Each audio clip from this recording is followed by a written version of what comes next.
என்னன்னா ஜியோ சிம்முனால டவர் சுத்தமாக கிடைக்க மாட்டேது. இங்கே ஏர்டெல் சிம் தான் டவர் கிடைக்கும் போல் இந்த இடத்துல. ஸோ அதனால் மேக்ஸிமம் ஏர்டெல் சிம் வச்சுருக்கவங்க நீங்கள் இங்கே வந்து இப்போ ஈஸியாக போடலாம். இல்லைன்னா கொஞ்சம் டவர் கிடைக்காது. ஸோ அதெல்லாம் கொஞ்சம் கஷ்டம்.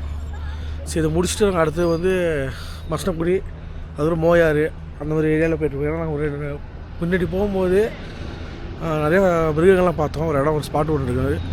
இது வரைக்கும் அதெல்லாம் போட்டு பார்க்கலாம் தெரியல. அந்த ஸ்பாட்டை அவங்களை காட்டுறேன், நீங்கள் அதை பாருங்கள். நல்லா பார்த்துங்க. வண்டி இருக்குங்க. யானை வந்து இப்போதைக்கு இல்லை. அதான் அந்த காட்டுக்குள்ளே நம்ம என்ட்ரு ஆகிட்டோம். ப்ரோ யானை சாணி போட்டுருக்கு ப்ரோ. இப்போ கரெக்டாக நாங்கள் வந்து மோயார் உள்ளே போய்கிட்டு இருக்கோம். இது வரைக்கும் யானை இது சிக்கலை. ஏன்னா மணி 12 மணி வெயில் அடித்து கொளுத்துது.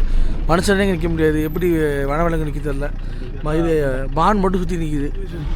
மக்களே கரடி நிற்கிது. மக்களே பாருங்கள்.